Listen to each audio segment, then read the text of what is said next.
한반도의 남쪽 끝 청정한 바다와 아름다운 섬들로 유명한 통영에는 오랜 세월 동안 전해 내려오는 민속 신앙 이야기가 있다. 그것은 바로 바다를 지키는 여신 용왕에 대한 전설이다. 이야기는 아주 오래전 통영의 작은 어촌 마을에서 시작된다. 당시 이 마을은 바다의 풍요로움 덕분에 비교적 부유한 삶을 이어가고 있었다. 그러나 바다는 늘 그랬듯이 사람들에게 두려움의 대상이었다. 바다가 제공하는 풍부한 자원과 함께 이기지 못한 폭풍과 해일, 그리고 거친 파도는 언제나 마을 사람들의 삶을 위협하고 있었던 것이다.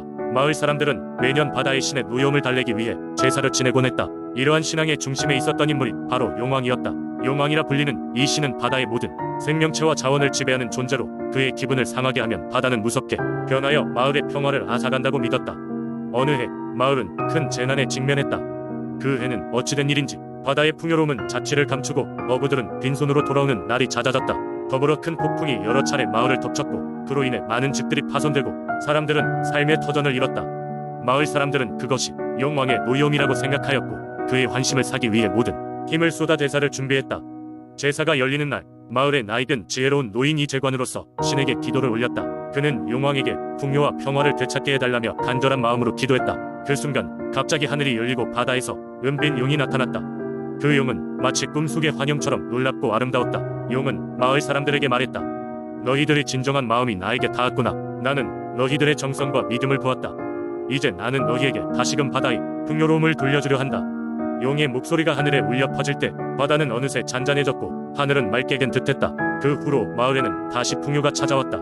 바다는 그 어느 때보다 고요하고 풍성했으며 사계절 내내 다양한 어종이 어부들의 그물을 가득 채웠다. 마을 사람들은 용왕의 자비로움을 기리며 매년 제사를 더욱 성대하게 이어갔으며 이는 오늘날까지도 통영의 중요한 민속 신앙으로 자리잡게 되었다. 용왕에 대한 전설은 단순히 풍요를 기원하는 이야기를 넘어 인간과 자연이 어떻게 서로 존중하며 공존할 수 있는지를 생각하게 해준다. 통영 사람들은 이 이야기 속에 담긴 지혜를 바탕으로 자연을 보호하고 동시에 그것에 의존하여 살아가는 방법을 터득했다. 그래서인지 현대에 이르러서도 통영이 바다는 여전히 풍부하고 그곳 사람들은 용왕의 이야기를 소중히 전하고 있다. 두 번째 이야기. 오랜 옛날 전라북도 정읍의 깊은 산속에는 신령스러운 호랑이가 살고 있었다. 이 호랑이는 단순한 야생동물이 아닌 고대 민속신앙에서 마을을 지키는 수호신으로 여겨졌다. 사람들은 이 호랑이가 산속 깊이 자리 잡고 있는 신비로운 나무 아래에서 마력을 얻는다고 믿었기에 함부로 그 숲에 들어가려 하지 않았다. 호랑이는 평소 사람들에게 해를 끼치는 일이 없었다. 오히려 때때로 산속에서 길을 잃은 이들을 안전하게 마을로 이끌어주기도 했다고 한다. 그 덕분에 마을 사람들은 그를 두려워하면서도 한편으로는 숭배의 대상으로 삼았다. 그리고 해마다 봄이 되면 마을 사람들은 정성껏 준비한 제물을 산속에 가져다 놓고 그의 은혜를 빌었다. 호랑이에게는 범사제라 불리는 특별한 사제가 있었다. 범사제는 호랑이와 인간 세계를 잇는 역할을 수행하였고 이 임무는 대대로 이어져 내려와 무겁고도 영광스러운 자리였다. 범사제가 되는 사람은 태생부터 신령한 기운을 타고났으며 어린 시절부터 특별한 교육을 받아야 했다. 이들은 호랑이의 말을 이해할 수 있는 능력을 가지고 있었으며 사람이 가지지 못한 신비한 지혜를 소유하고 있었다. 어느 날 정읍 마을에 천재지변이 일어나기 시작했다. 갑작스러운 가뭄으로 인해 농사는 나날이 어려워져갔고 사람들은 극도의 고통에 시달리게 되었다. 마을 사람들은 이 고난이 혹시 그들에게 서운함을 느낀 호랑이의 저주가 아닐까 두려워하였다. 절망에 빠진 마을 사람들은 범사제에게 도움을 요청하였다. 범사제는 가뭄을 해결할 방법을 물색하기 위하여 며칠 동안 깊은 명상에 들어갔다. 몇 날 며칠을 고요 속에서 보내던 끝에 범사제는 꿈속에서 호랑이와 만났다. 호랑이는 범사제에게 가뭄을 푸는 방법을 전해주며 마을이 본래의 모습을 되찾을 것이라고 약속하였다. 꿈에서 깨어난 범사제는 사람들이 호랑이를 위한 제사를 올림과 동시에 마을 사람들 간의 화합을 촉진함으로써 자연의 균형을 회복할 수 있을 것이라는 대답을 들고 돌아왔다. 사람들은 범사제의 말을 따라 정성을 다해 제사를 올리고 마을 곳곳에서 협동과 화합의 행사를 열었다. 이내 하늘이 열리고 비가 내리기 시작하였다. 마을의 농작물은 다시금 푸르름을 되찾았고 사람들은 호랑이와 범사제에게 깊은 감사의 인사를 전했다. 마을은 비로소 번영을 되찾았다. 그 이후로도 정읍의 사람들은 호랑이를 향한 감사의 제사를 꾸준히 지냈으며 범사제의 가족은 대대로 마을의 평화를 지키는 중요한 기둥이 되어주었다. 이 이야기는 단순한 환상적인 전설로 끝나지 않는다. 정읍의 사람들은 이 이야기를 통해 자연과 사람 그리고 그 사이를 이어주는 존재의 중요성을 깨달았고 지금도 여전히 이 전설을 통해 옛 지혜를 배워나가고 있다. 세 번째 이야기. 옛날 옛적 청주의 어느 조용한 마을 한 가운데에는 커다란 바위가 있었습니다. 이 바위는 마을 사람들에게 소원의 바위로 불리며 그곳에서 간절한 소원을 빌면 이루어진다는 전설을 가지고 있었습니다. 이 바위를 둘러싼 이야기는 대대로 전해 내려와 마을 사람들의 마음에 깊숙이 자리 잡고 있었습니다. 마을 사람들은 중요한 일이 있을 때마다 소원의 바위를 찾아갔습니다. 바위 앞에서 정성껏 기도를 드리고 바위에 작은 돌을 올려놓으면 그 소원이 이루어진다고 믿었습니다. 이러한 믿음은 마을 소년 준이에게도 커다란 호기심을 불러일으켰습니다. 준이는 할머니로부터 이 전설을 듣고 나서부터 어떻게든 바위를 찾아가 자신의 소원을 빌고 싶어졌습니다. 준이는 10살이 되던 해 큰 결심을 하게 됩니다. 준이의 아버지는 멀리 떨어진 도시에 일하러 가 계셔서 집에 머무는 시간이 잘 없었고, 어머니는 오히려 아버지를 따라가고 싶어 했습니다. 준이는 가족들이 함께 모여 행복하게 사는 꿈을 꾸며 소위 그 꿈을 소원의 바위에 기원하기로 마음을 먹었습니다. 어느 비 오는 날, 준이는 할머니의 낡은 우산을 챙겨 집을 나섰습니다.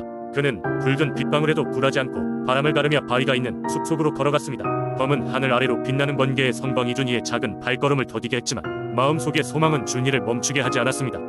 드디어 바위 앞에 다다른 준이는 이마에 떨어지는 빗물을 닦아내며 기도를 시작했습니다. 아버지와 어머니가 항상 함께할 수 있게 해주세요.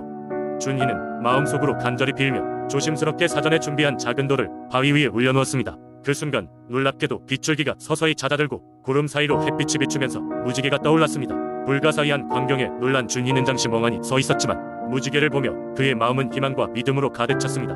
그는 바위 앞에서 들었던 소리 없는 약속 속에서 스스로의 용기를 발견하며 집으로 향했습니다. 시간이 지나고 준이의 아버지는 그의 노고가 인정되어 더 이상 장거리 출장이 필요 없는 직업을 가지게 되었습니다. 덕분에 준이의 가족들은 한 집에서 함께 살 수 있었고, 어머니의 얼굴에는 항상 미소가 떠나지 않았습니다. 마을 사람들은 이 이야기를 듣고 놀랐으며 준이가 바위 앞에서 소원을 빈 것이 이루어진 덕분이라고 이야기하며 소원의 바위에 대한 믿음을 더욱 붙이게 되었습니다.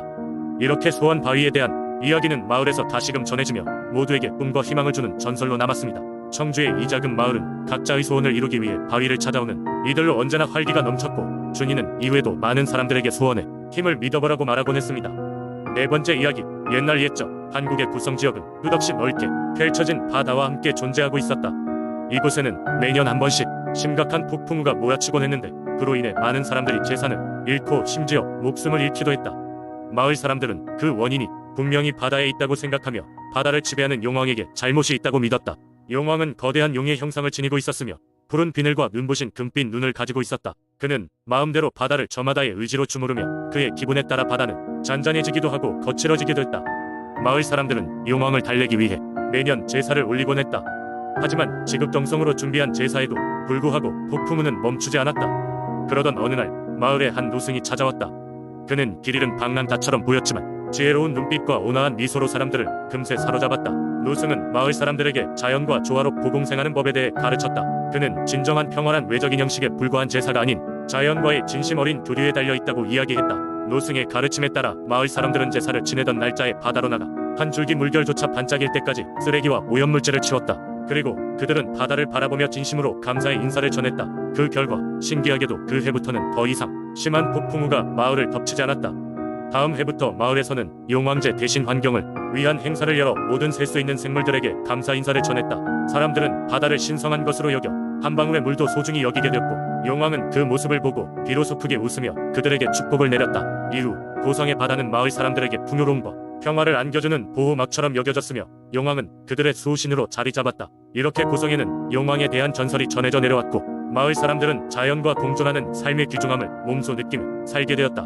이야기는 단순한 신화로 끝나지 않으며 여전히 많은 이들에게 중요한 교훈과 가르침을 전달하고 있다.